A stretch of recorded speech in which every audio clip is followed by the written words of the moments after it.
Hey everybody. So over the years I've drilled lots of holes in frame rails. Thousands, tens of thousands of holes probably. I mean, it's been a constant repeated task throughout my last 20 years of working on trucks. And I've found over time that it's really not that big a deal. It's not as fun as doing some other stuff, but on the other hand, it's not something that you gotta dread. It's something that can be done a lot easier than what people realize. Often in the past, people have brought me jobs, they could have done themselves, they tell me, but they don't have a frame drill. They couldn't mount the box on the side of the frame or the half fenders or whatever because they didn't have a frame drill. And the truth is yeah, I got a frame drill, but I'm not going to drag it out to do that job that they want me to do. For one, a lot of times it won't fit between the tires and the suspension and everything. There's just not enough space. It's not worth the hassle for just a hole here or there. A lot of times their frames are rusty and that magnet isn't going to stick. So, I pull out my battery powered drill and we drill holes, and it's not as big a deal as what they realize. But there's a lot of things that you got to know to make your job easier. And so here I want to show you a lot of basic things that make a job way easier than people realize that it can be. So first step in easily drilling holes is you got to have a really good high quality professional drill. I like DeWalt tools, that's what I use. This here's 20 volt, got a nice size battery in it, 60 volt battery. They last a long time. But their smaller batteries will do the job too. So this one, 3 speed settings. The lowest speed's 450 RPM. The fastest is 2000. And that high speed is the important one. A lot of drills won't do that. In order to easily drill through steel, you need a super fast bit speed for your pilot hole. I've had a lot of guys, well, I thought you had to drill slow or you're going to burn your bit up. No, not necessarily. That depends on the size of the bit. The smaller the bit, the faster you want to spin it. Okay, next thing after you have a good drill is you need good drill bits. When it comes to, I start with 1/8 inch pilot. So 1/8 inch up to 1/2 inch, I'm using cobalt bits. Nothing I've seen cuts like cobalt, lasts like cobalt. And on top of that, mine are Mac tool bits, and I've never seen a deal like these cobalt bits from Mac. 29 piece set going up to 1/2 inch. This is October of 24. This summer, I know they had them on sale, $300 for the drill bit set, and it comes with a lifetime warranty. You just can't beat that. So, anyway, starting with an 1/8 inch bit.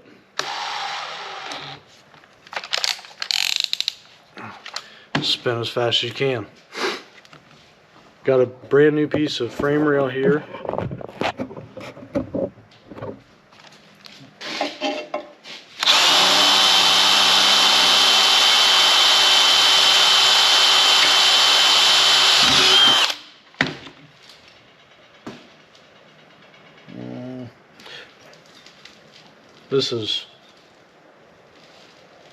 I think this is 5/16 frame rail. Oh, another thing, automatic center punches. Unless you're just drilling holes for the fun of it like I'm doing in this video, these automatic center punches are awesome. You can be a lot more precise than you would be with a hammer and a punch. Anyway, let's drill a couple holes here.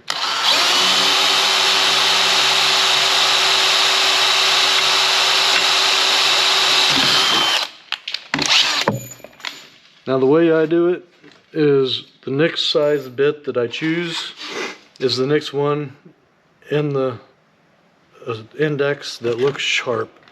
By, step up 1/4 inch or something like that. This drill, the trigger is variable speed, so I leave it on high and watch how it's cutting. If it's not cutting good, sometimes I'll turn it down a bit.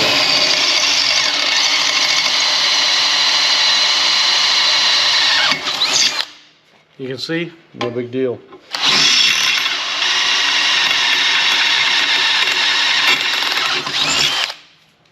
So you can tell by the metal coming out of it if you need to speed it up or slow it down. Now again, checking bits. I want to get something around 3/8 of an inch, and I didn't prep for this video, so this one is 25/64. So and it looks like it might be sharp. I'm gonna slow it down to middle speed.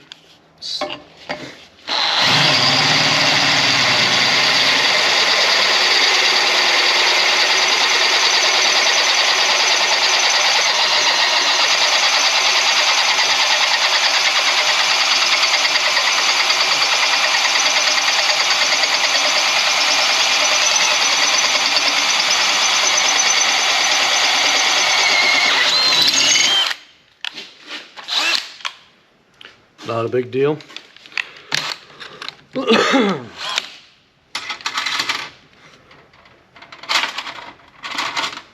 Now, depending on how new your bits are, how sharp they are, you know, you can jump up to 1/2 inch if you want right there. Don't make that jump right now. So this is 29/64, and I got it slowed down as slow as it'll go.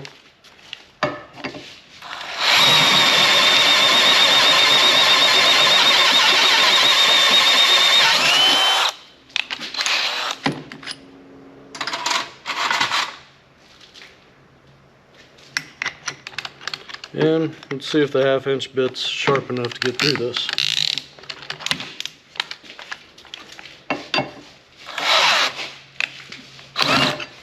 If you can see that, it dug deep. I sharpen these by hand on a belt sander, and sometimes I get the pitch a little too drastic and it bites hard. So if that happens, it's a little abusive on the bit, but I get it spinning. Now look at that. Bit's a little crooked or bent. I don't know. I've torn up the shank on these. I mean, I'll admit, a lot of the drilling I do can get abusive in some of the positions and stuff. But I think this bit might be bent. Anyway, I get this drill bit spinning before laying it down into the hole. It's a little hard on the bit, but it'll knock those edges off. I'm sure you could take a reamer, stuff like that to it, open it up a little bit, but often I don't bother.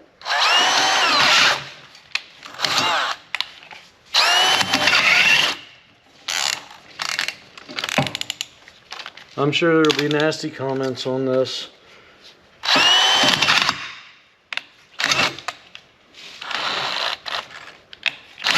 With a brand new sharp bit, you want to be going through this.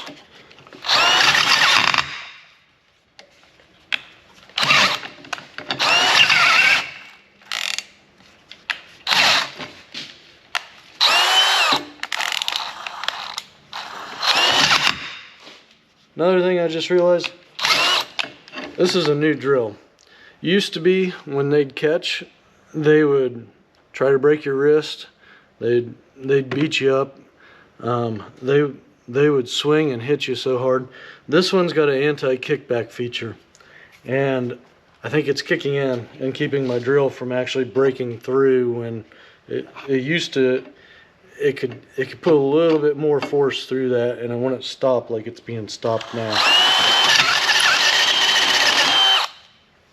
Anyway, that was a little rough. It don't have to be that hard. Despite what it just went through there, this edge still isn't chipped. It looked uglier than what it was. And sometimes I definitely chip them out. Out of curiosity, I got that 1/4 inch pilot hole there. I'm just wondering what it'll look like if I try to drill with this 1/2 inch bit on this 1/4 inch hole.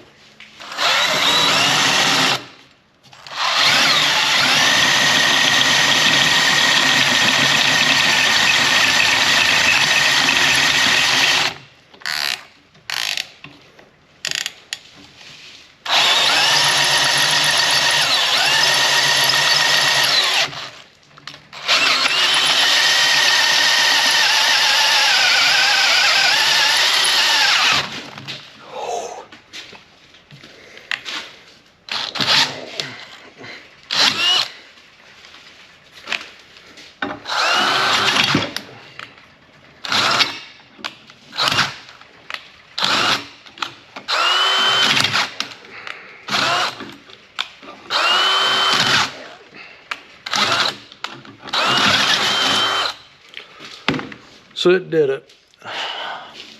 It caught there at the end, and that about took my arm or my wrist off. But what happened there is often when you get breaking through a piece of metal on the back side, it'll catch just like it catches on the front side if your bit's kind of at the wrong angle. Yeah, I had to put a little bit more pressure on it, but obviously the bit still did the job. So it's up to 1/2 inch. That's satisfactory for some applications, but on a lot of frames you need to go bigger hole size than that.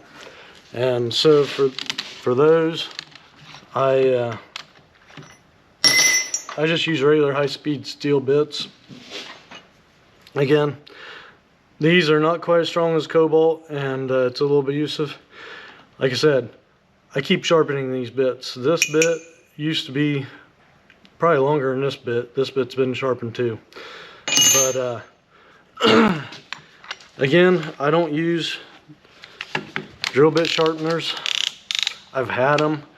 The ones I've had have only went up to 1/2 inch, and so they don't apply when it comes to this 11/16 that I just put in the drill. Or 5/8, you know, which is where I'm going to end up with at the end. You know, you go over to your belt sander or your bench grinder, and you put an edge on it by hand. You do enough of it, it becomes easier and easier.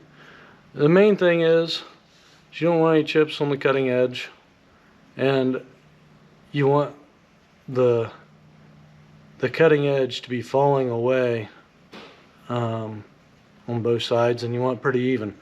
If you can do that and not get really crazy aggressive steep angles, with a little practice you can get it to cut. The more you do it, the better luck you have over time. But let's see how this little 11/16 does.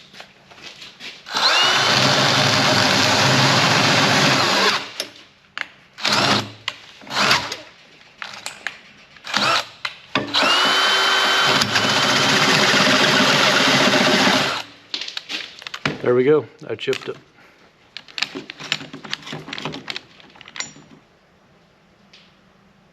Yep. I don't know if you can see there, but right on that edge, I got a nice little chip there. So, let's go see if I can sharpen it.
obviously normally I use 2 hands and don't hold a camera while doing that, so who knows how well this is going to turn out.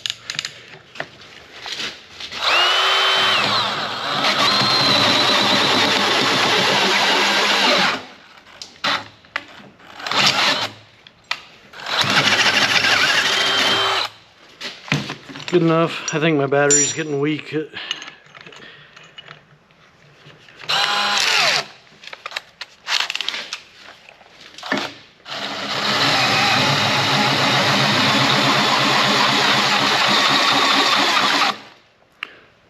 Now, see how I'm getting long strands of metal? Those can get annoying. They can scratch up paint, different stuff like that. So if you got a bit that's doing that, you know, brand new bits don't typically do that as bad as if you've been sharpening them yourself. So if you get a long strand like that and you want to get rid of it, just remove force from your drill bit, pushing down, you know, and rather than continuing to cut, that bit will turn and just break that off out of the metal and fling it away. So anyway.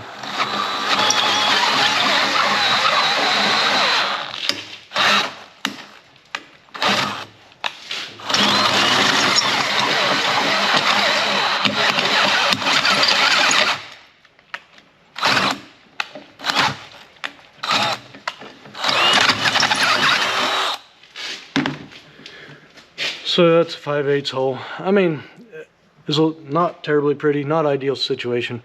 I'm not hiding nothing from you guys. If I didn't have a camera on me, I might have done a little bit prettier job. But anyway, it's still not too bad. It's not as bad as what I've seen a lot of people do. Not as big of a struggle. Main thing is, you know, sharp bits and don't fool around if it's chipped or dull. I mean, I've seen guys on drill presses with dull bits and you swear they're friction welding their drill bit to their metal. If it's not cutting, stop. There's no point in going on.